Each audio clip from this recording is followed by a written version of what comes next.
Assalamualaikum warahmatullahi wabarakatuh. Bismillahirrahmanirrahim. Alhamdulillahi rabbil alamin. Allahumma salli wa sallim ala sayyidina Muhammadin wa ala alihi wa sahbihi ajma'in, amma ba'du. Fa inna asdaqal hadits kitabullah wa khairal hadi hadi sayyidina Muhammadin sallallahu alaihi wasallam, wa syarrul umuri muhdatsatuha wa kullu muhdatsatin bid'ah wa kullu bid'atin dhalalah wa kullu dhalalatin finnar. Subhanaka la ilma lana illa ma 'allamtana innaka antal alimul hakim. Rabbi shrah li sadri wa yassir li amri wahlul 'uqdatam min lisani yafqahu qawli. Amin. Yang sama-sama kita hormati dan muliakan para asatiz, para orang tua, para sesepuh, segenap pengurus dan jamaah Masjid Al-Anwar yang dimuliakan oleh Allah. Alhamdulillah kita bisa hadir kembali di majlis ilmu, majlis kebaikan, majlis yang insya Allah mengantarkan dan memudahkan kita menuju surganya Allah Subhanahu wa ta'ala. Kita awali pengajian ini dengan membaca surat Al-Fatihah.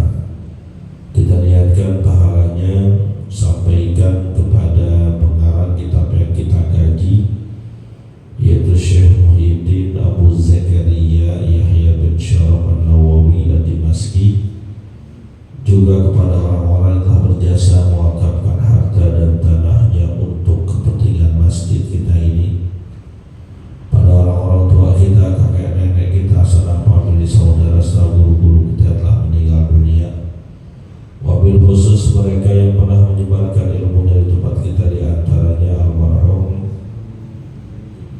Almarhumullah Kiai Haji Ahmad Ripian Hidayat LC, almarhumullah Kiai Haji Abdul Rashid bin Haji Muhammad Siddiq, almarhumullah Kiai Haji Abdul Rahim bin Haji Muhammad Siddiq, almarhumullah Kiai Haji Anwar bin Haji Muhammad, almarhumullah Kiai Haji Abdul Rahman bin Haji Salihun.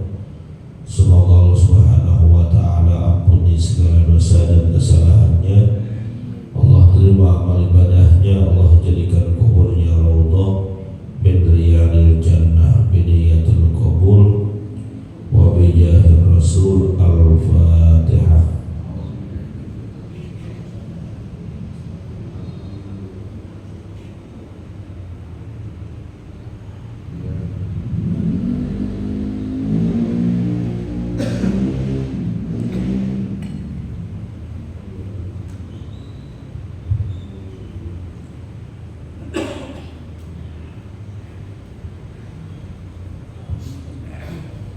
Melanjutkan bacaan kita. Bismillahirrahmanirrahim. Wa an Ibni Abbas wa Imran ibn Husain radhiyallahu ta'ala anhu anin Nabi sallallahu alaihi wasallam qala ittala'tu bil jannati fara'aitu aktsara ahliha al-fuqara'a wa tala'tu bin nari fara'aitu aktsara ahliha an-nisa. Muttafaqun alaihi min riwayati Ibni Abbas radhiyallahu ta'ala anhu wa rawahu al-Bukhari aidan min riwayati Imran bin Husain wa an Usamah bin Zaid radhiyallahu ta'ala anhuma anin Nabi sallallahu alaihi wasallam qala qumtu ala babil jannah fakana amatun man dakhalaha al-masakin wa ashabul jaddi mahbusuna ghayra anna ashaban nari qad umira bihim ilan nar. Muttafaqun alaih. Wallahu a'lam.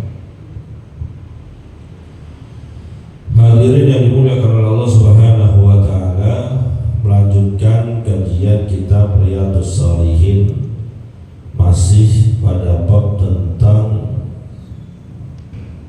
zuhud. Ada sebuah hadis yang diriwayatkan oleh sahabat Nabi bernama Abdullah bin Abbas radhiyallahu taala anhuma dan Imran bin Husain radhiyallahu anhum.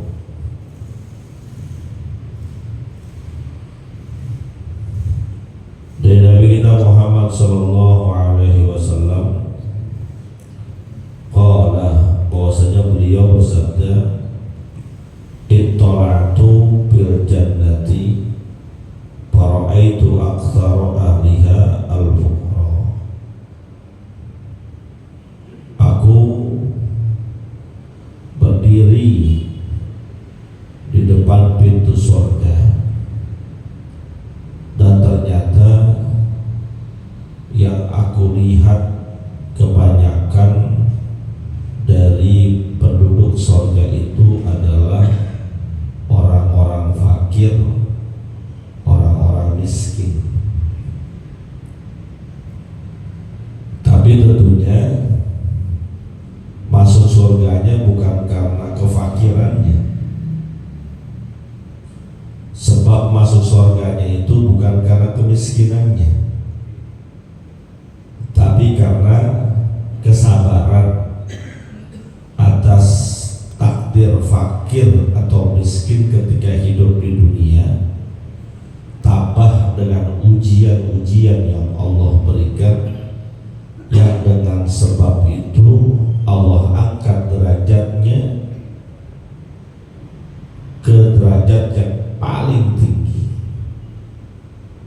Karena ternyata orang miskin juga banyak yang di neraka, orang fakir juga banyak yang di neraka. Jadi permasalahannya bukan di fakir atau miskinnya, tapi bagaimana menyikapi kondisi kefakiran, menyikapi kondisi takdir kemiskinan yang dia terima. Kalau ketika Allah uji dengan kesulitan ekonomi, beratnya ujian hidup, dia sabar. Bukan hanya sekedar sabar, tapi tetap taat kepada Allah, tetap tidak meninggalkan kewajiban Allah yang diberikan kepadanya. Sholat tetap sholat, puasa tetap puasa, bahkan kalau ada rezeki sedikit dia tetap berinfak. Makanya ada menarik hadis Nabi, dikatakan terkadang 1 dirham itu yang diinfakkan oleh seseorang lebih tinggi, lebih bagus nilainya dibandingkan yang 1000 dirham. Kok bisa begitu? Ternyata 1 dirham itu yang dikeluarkan oleh orang miskin, duitnya mungkin tinggal 10 dirham. Kalau dia keluarkan 1 dirham berarti tinggal 9. Sementara 1000 dirham yang dikeluarkan oleh seseorang yang kaya, duitnya 100.000 dirham. Seandainya pun dikeluarkan 1000 dirham, masih ada 90.000 dirham, masih banyak lebihnya. Maka orang-orang miskin, orang-orang fakir yang dengan kefakirannya tetap taat kepada Allah, menerima takdir kemiskinan sebagai sebuah anugerah, nggak protes kepada Allah, nggak membanding-bandingkan rezeki dia dengan rezeki orang lain, juga nggak iri terhadap pendapatan orang lain, Allah angkat derajatnya, bisa masuk surga duluan. Tetapi kalau ada orang miskin yang seakan-akan gak terima dengan takdir Allah, protes dengan ketentuan Allah, menghujat Allah. Ya Allah, kenapa sih aku ditakdirkan sebagai orang yang miskin, orang yang gak punya harta, orang yang gak punya kekayaan. Allah gak adil.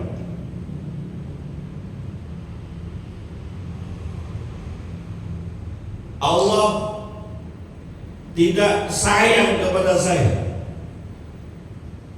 Lalu kemudian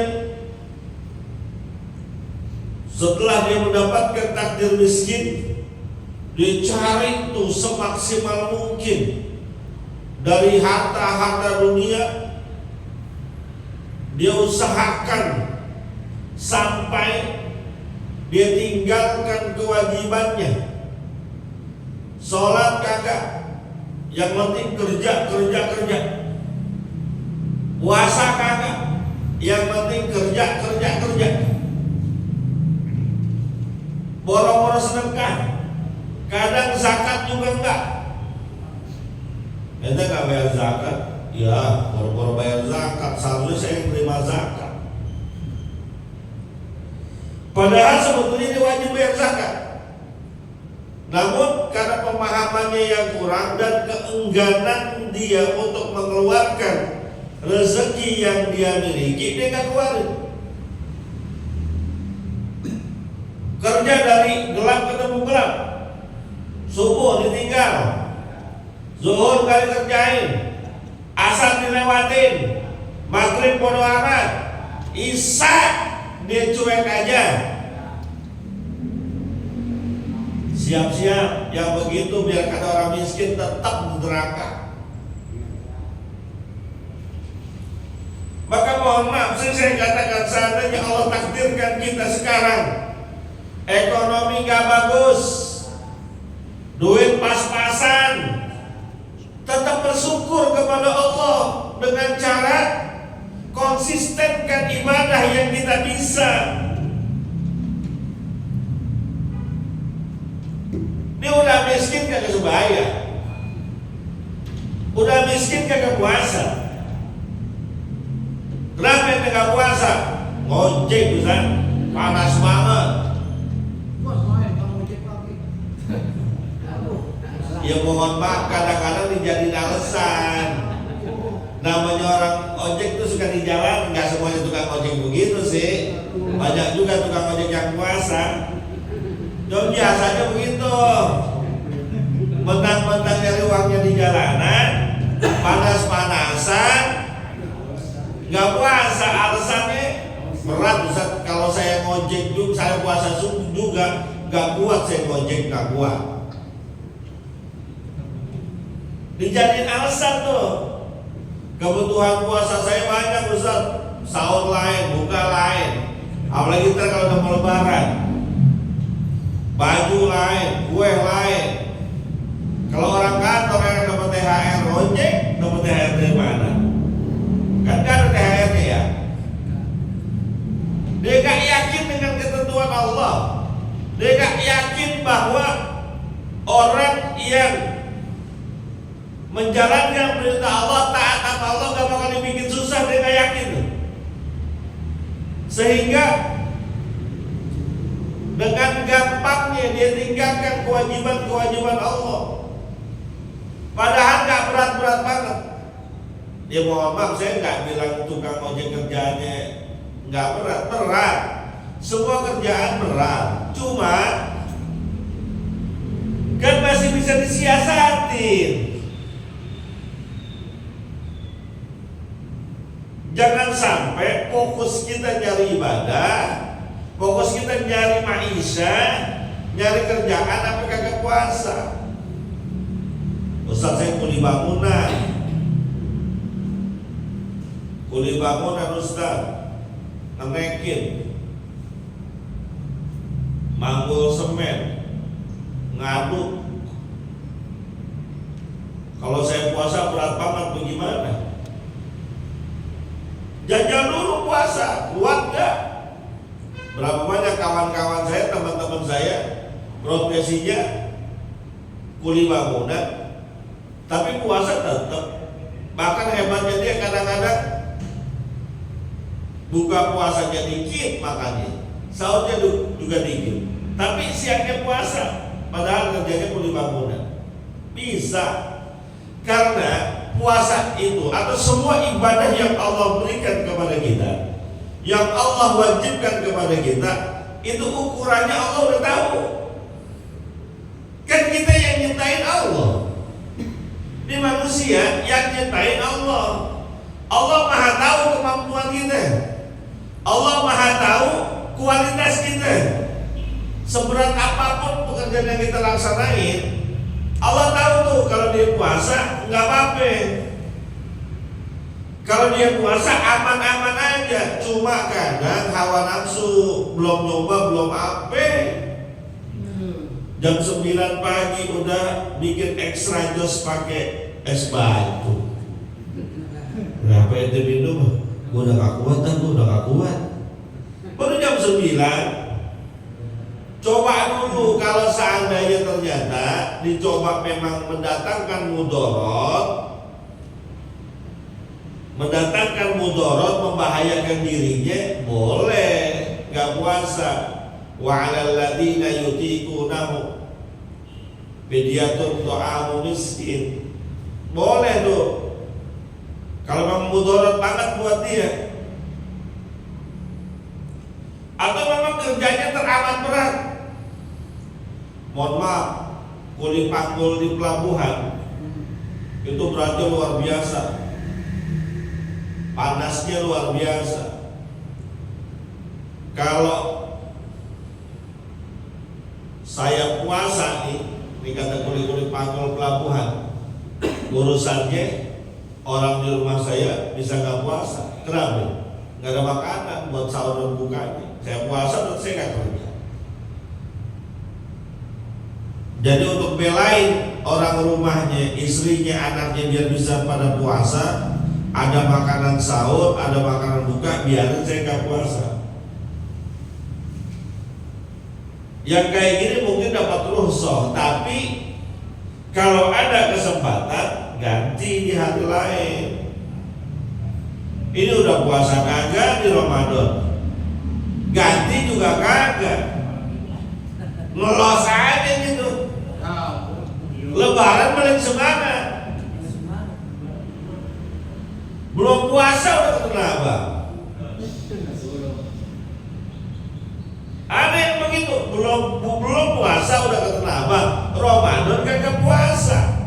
Ini biasanya nih orang kalau yang siangnya kagak puasa, malamnya segen terawih, kan begitu. Puasa kagak, terawih kagak, sholatnya paling depan. Ya masih bagus sih, cuma nilai inti dari Ramadannya dia nggak dapat.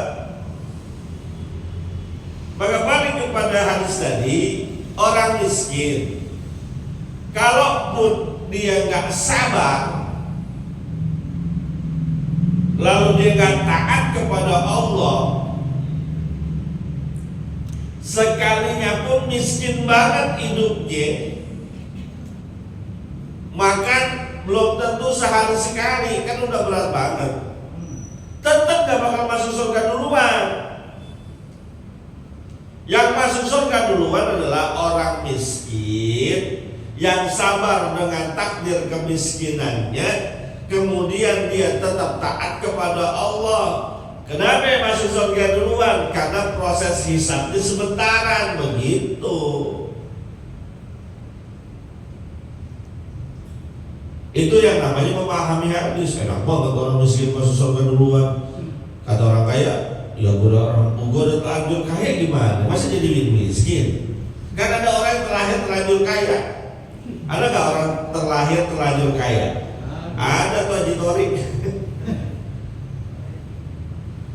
Terlanjur kaya, bapak ibunya kaya. Dengar hadis ini, orang miskin duluan.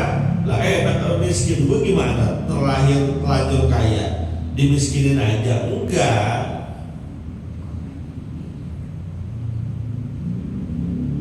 Intinya bukan kaya atau miskinnya, tapi menerima takdir Allah dengan sebaik-baiknya, bersabar. Orang kaya juga kan kudu sabar, bukan orang miskin doang. Orang miskin sabar, iya, sabarnya ya Allah kasih kesulitan hidup, wajar sabar. Orang kaya sabar gak kudu? Sabar dari memanfaatkan harta yang ada, jangan sampai keluar untuk kemaksiatan. Kudu sabar nahan-nahannya. Punya duit 100 juta sekarang, kalau ngikutin hawa nafsu, poya-poya. Pergi ke tempat karaoke di Mangga Besar,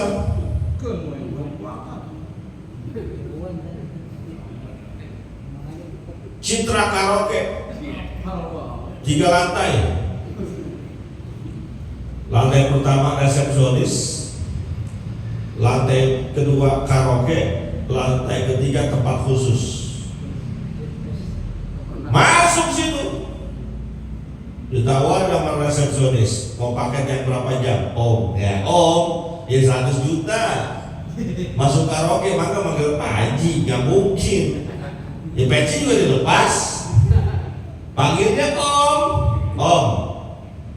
Ya yang 2 jam dah. Paketnya yang 2 jam 350.000, biar bintang 2 botol. Udah, karaoke doang? Enggak, pakai LC. Tuh, Pak Jigar itu udah ngangguk aja. Pakai LC, apa LC? Pemandu lagu karaoke yang namanya lu nyanyi, yang bajunya kekecilan. Tuh nyewa dia 2 jam 300, nggak lu apa-apain. Kalau lu apa-apain nambah harganya, tergantung nego di dalam ruangan. Tuh, kok tahu? Ya tiba ngapalin doang. Ya kesono belum pernah, maksud gua kesono. Gua kesono ketemu apa yang lain, ya lu ngapain San? Jangan.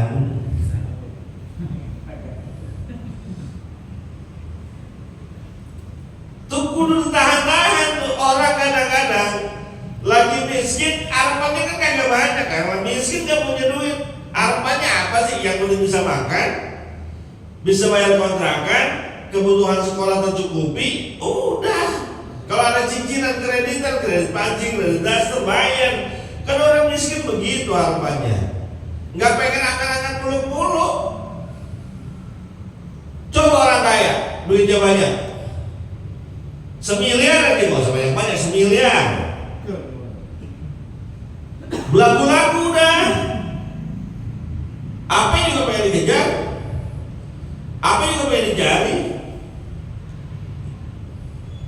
Tuh begitu, kudu sabar ngolahnya. Orang kaya yang Allah kasih rezeki lebih, kudu sabar ngolahnya. Ini duit yang ada dipakai, jangan buat boros-boros, jangan buat maksiat mulu. Bikin untuk kebaikan, arahin untuk kebaikan, begitu. Jadi sikap kita terhadap takdir itu yang menentukan. Selanjutnya kata Nabi, wa talaqtu pinnar. Dan ketika aku dihadapkan di neraka, aku lihat, aku berdiri di depan pintu neraka, para'aitu aktsar ahliha, dan saya lihat, kata Nabi, ini hadisnya sahih, 2 jalur, riwayat Bukhari dan riwayat Imam Muslim rahimahullahu ta'ala anhuma. Dan saya lihat, kata Nabi, di neraka kebanyakan penduduknya an-nisa, perempuan. Tapi bukan karena perempuannya dia masuk ke dalam neraka. Jangan salah, dia perempuan karena kalau sampai di sini, lu anak banget laki-laki zat. Bukan karena keperempuanannya dia dimasukkan ke dalam neraka. Karena di surga pun banyak perempuannya. Bahkan ummahatul mukminin radhiyallahu taala anhum, mereka adalah para penduduk surga insyaallah. Bukan karena keperempuanannya, bukan karena jenis kelaminnya perempuan mereka masuk ke dalam neraka, tapi kelakuannya dalam berbagai aspek kehidupannya, salah menyikapi. Contoh yang gampang ya, yang buka aurat banyakkan laki atau banyakkan perempuan? Itu berangkat kerja nih, yang di kantoran berangkat kerja, seandainya pun kantornya kantor orang liberal sekalipun, kantor orang kafir sekalipun, berangkat ke kantor, laki-laki tutup aurat apa enggak? Tutup, karena panjang. Aurat kita laki-laki kan cuma dengkul sampai pusar, aman. Coba yang perempuan, roknya di atas dengkul, udah ketahuan, nggak ada tutup aurat. Tutup yang kantor, yang olahraga pagi nih, yang olahraga pagi, Pak Wawan sering jogging pagi-pagi, Sabtu Minggu ambil setar di jalanan perempuan. Yang laki banyak yang tutup aurat. Coba yang perempuan, lu cobain, oh sempak doang. Lihatin, kalau untuk jenis kelamin mau laki ataupun mau perempuan, pada prinsipnya itu adalah takdir Allah. Kita nggak bisa pilih, kita juga nggak bisa nolak. Maka kalau ada orang yang nolak ditakdirkan Allah sebagai perempuan, dosanya gede banget. Ada yang nolak ditakdirkan oleh Allah sebagai laki-laki, dosanya gede banget. Nolaknya bagaimana? Dirubah jenis kelaminnya dari laki menjadi perempuan, banyak itu. Jangan kata di luar negeri, di Indonesia juga banyak yang begitu. Haram tuh, dosa tuh. Kalau emang orang luar negeri sih yang ketahuan gak punya agama, agamanya gak jelas. Di Thailand Pak, banyak Pak, cakep, bening, waktu laki-laki. Tuh ratu waria sedunia. Ratu waria sedunia ada di Thailand. Namanya kalau nggak salah Pini Tapong apa siapa tuh namanya?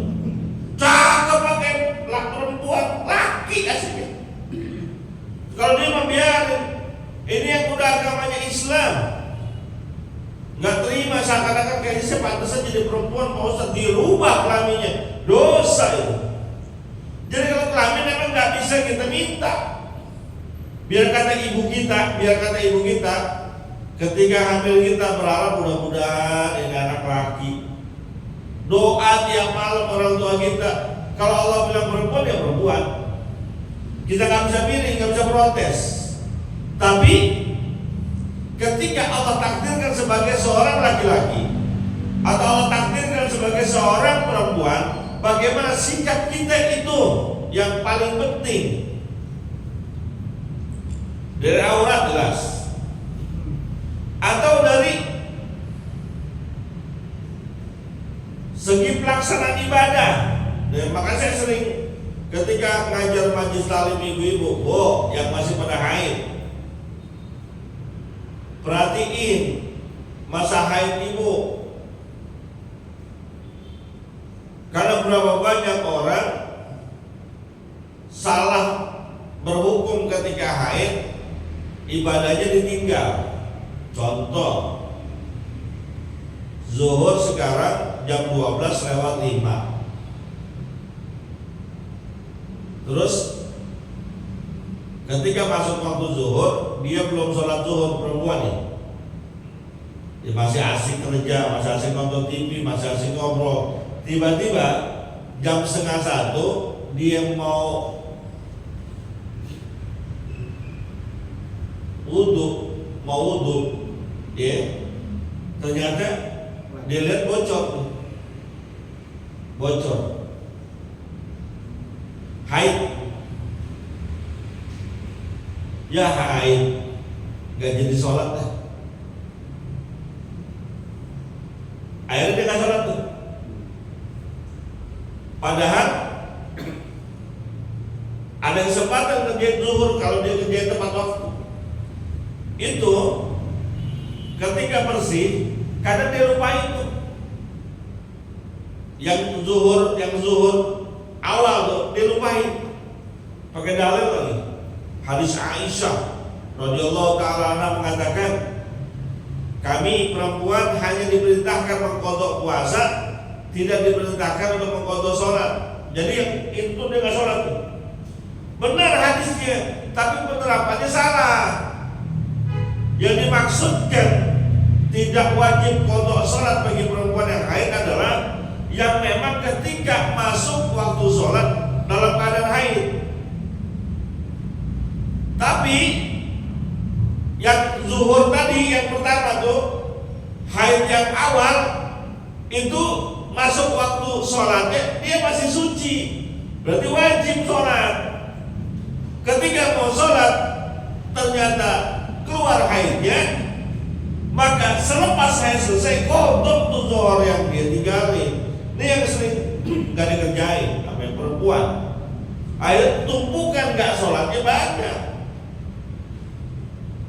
Atau sebaliknya ada sifat nanggung.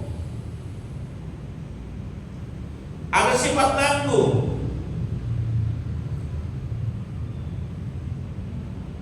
Jam 8, jam 9 Isya haidnya udah bersih. Dia yakin udah bersih. Tapi dia tunda tuh, nggak buru-buru mandi. Besok aja subuh sekalian. Mau masuk subuh dia baru mandi. Ketika selesai mandi, dia sholat apa? Subuh, Isyanya hilang. Padahal haidnya udah selesai tuh. Jam 8, jam 9, jam 10 itu kan masih waktu Isya. Kalau dia mandi masih bisa kerjain sholat Isya, tapi dia nggak kerjain. Tuh, hati-hati. Maka kalau yang istri kita ngaji di majelis taklim dan kebetulan ada kajian fikihnya, alhamdulillah. Yang repot bini kita nggak ngaji, lakinya juga gak paham. Selesai urusannya udah. Pemahaman agama ibu-ibu, istri-istri kita itu kewajiban kita, Pak. Kita wajib ngajarin, wajib ngasih tahu. Kalau kita gak punya kemampuan untuk ngajarin, biarin, suruh dia ngaji. Majelis taklim yang ada dekat rumah kita, ongkosin, bekelin. Ada Sabtu pagi dia mau berangkat ngaji, lo mau kemana? Mau ngaji? Ya udah nih, ngaji kemana? Kalanwar, rumah di Bangkalapa. Nih, mau kasih ongkos bekal 50.000. Jangan lupa masukin kotak amal buat majelis taklim. Begitu. Permasalahannya begitu apa kagak? Lu mau kemana? Mau ngaji? Dah Sabtu gue lagi libur, lu ngaji. Udah gak usah ngaji, temenin gue aja. Gak apa-apa, suami punya hak prerogatif untuk larang istri ngaji dengan catatan suaminya ngajarin. Ini suaminya gak ngajarin, ini mau ngaji gak dikasih. Bagaimana bisa paham agama? Tuh, dari situ aja udah ada kelemahan kaum wanita, sering lalai dalam hal haid. Apalagi suami itu, istri itu punya kewajiban taat sama suami. Punya kewajiban taat sama suami. Kita suami nggak punya kewajiban taat sama istri. Dijelasin mana? Pak, ini gue belain dulu mana? Pak, istri punya kewajiban taat sama suami, tapi suami nggak punya kewajiban taat sama istri. Tapi kenapa lu pada takut lo bini tuh?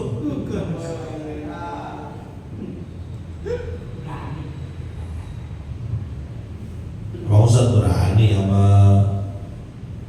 istrinya? Saya nggak takut sama istri saya. Enggak. Cuma istri saya lebih berani daripada saya. Selesai urusannya udah. Galakkan dia. Jadi Pak, istri punya kewajiban taat sama suami, nggak boleh ngebantah. Itu kalau kita bicara fikihnya rumah tangga, istri gak wajib nyuciin baju kita, nggak wajib masakin buat kita, nggak wajib bikinin kopi buat kita pagi-pagi ataupun sore hari, nggak wajib. Tapi, nah itu tapinya, dia perlu wajib taat apa? Suami. Kalau kata suaminya lu cuci baju, cuci. Lu masak, bikin kopi, nah begitu. Taat, nggak boleh ngelawan. Dan sering banyak kesalahan para istri adalah ketika dia gak taat sama suaminya. Suaminya suruh ke kanan, dia ke kiri. Suaminya suruh jalan, dia berhenti. Suaminya suruh lurus, dia belok. Banyak begitu.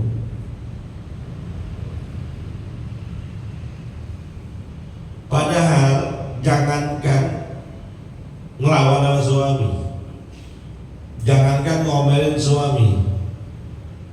Ini ada hadis masyhur yang sering kita dengar, yang nyenengin kita tuh hadis. Idza da'a rajulu imra'atahu ila firashihi fa'abat.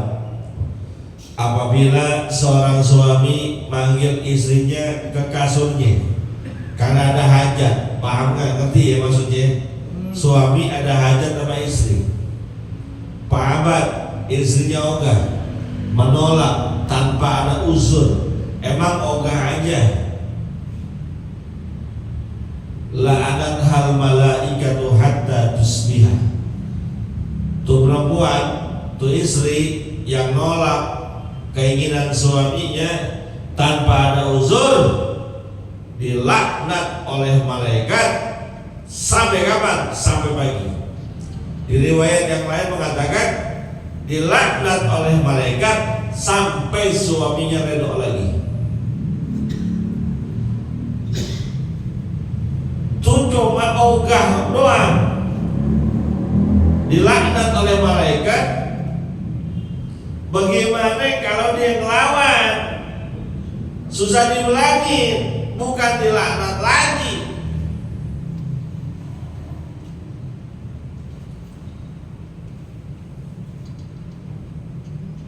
Kan perempuan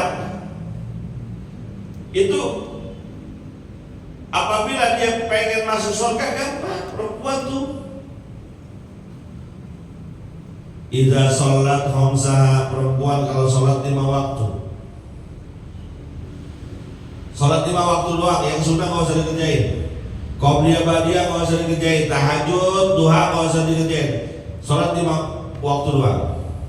Wa sholat syahraha, dia puasa bulan Ramadan, yang sunnah nggak usah, Syawal nggak usah, Senin Kamis nggak usah, Daud nggak usah, Ayyamul Bid nggak usah, Asyura Muharram nggak usah, yang wajib aja lo kerjain.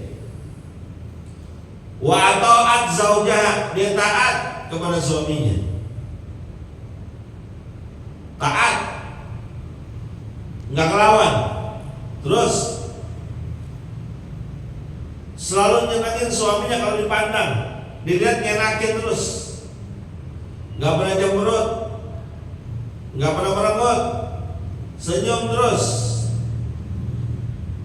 Wa ahsanat farjaha, dijaga kehormatannya, dijaga kemaluannya, dijaga muruah rumah tangganya, baik di saat suaminya ada maupun suaminya nggak ada. Kilalah, dikatakan kepada perempuan yang kayak gitu tuh, udhulil jannata min ayyi abwabin syi'ti, silahkan masuk surga dari pintu manapun yang kau mau, bebas. Syaratnya cuma doang, sholat 5 waktu, puasa Ramadan, taat suami, jaga kehormatan rumah tangga, nyenangin suami, itu doang. Masuk surga bebas. Beda sama sama kita laki-laki, tanggung jawabnya banyak. Beda sama kita laki-laki yang nanti akan dipertanyakan oleh Allah banyak. Termasuk kualitas istri-istri kita, kualitas anak-anak kita. Yang akan ditanya adalah kita bapaknya. Tuh anak gak sholat, tuh anak gak bisa baca Quran, tuh anak gak kenal agama. Yang ditanya bapaknya. Suami, istri gak sholat, istri gak nutup aurat, istri gak puasa. Yang ditanya suaminya. Lu udah ngajarin apa belum? Udah didik apa belum? Udah bilangin apa belum? Udah kasih tahu apa belum? Kalau belum dikasih tahu, belum dididik, belum diajarin, belum dikasih tahu, suaminya akan bertanggung jawab di hadapan Allah.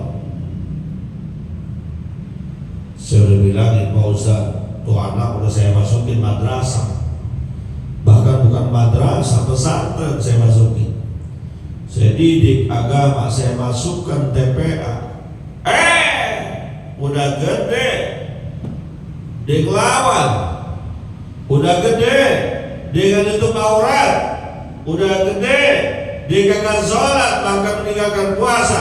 Tanggung jawab dia. Saya udah bilangin istri saya, Pak Ustaz, tutup aurat. Saya udah bilangin kerjain sholat. Bahkan kadang saya omelin kalau dia gak sholat, dia gak puasa, tapi tetap melawan saya. Ustaz, bagaimana? Bebas tanggung jawabnya.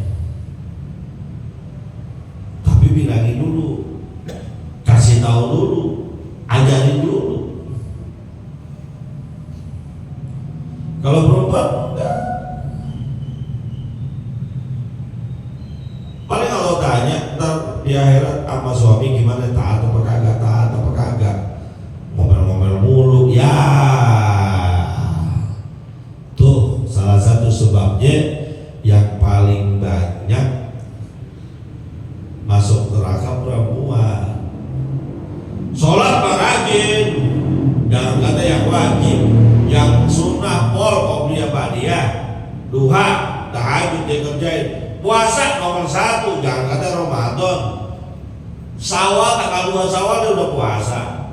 Senin Kamis dikerjain. Ayyamul Bid kadang-kadang puasa Nabi Daud.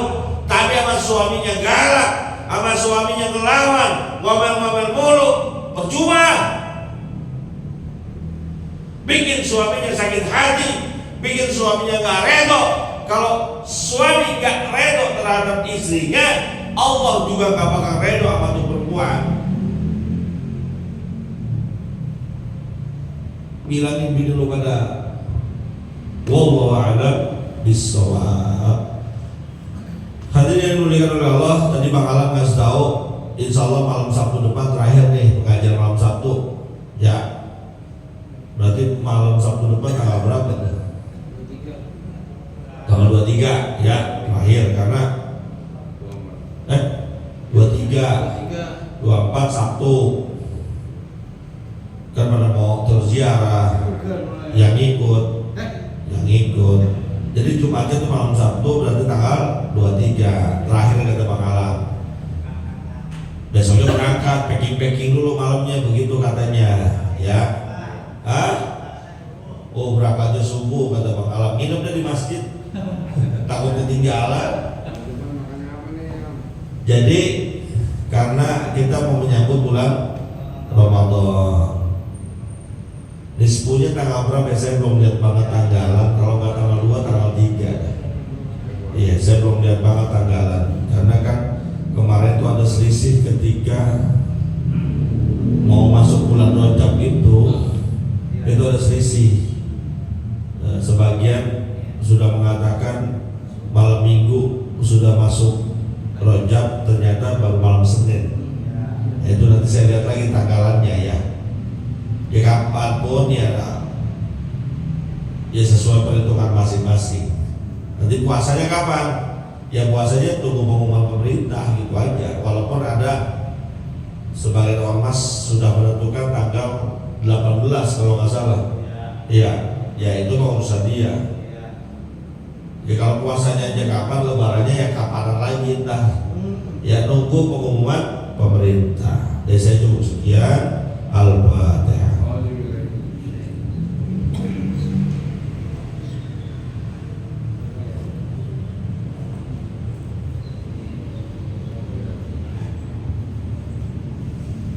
Bismillahirrahmanirrahim. Alhamdulillahirabbil alamin. Allahumma shalli wa sallim ala sayyidina Muhammad wa ala ali sayyidina Muhammad. Allahumma inna ala dzikrika wa syukrika wa husni ibadatik.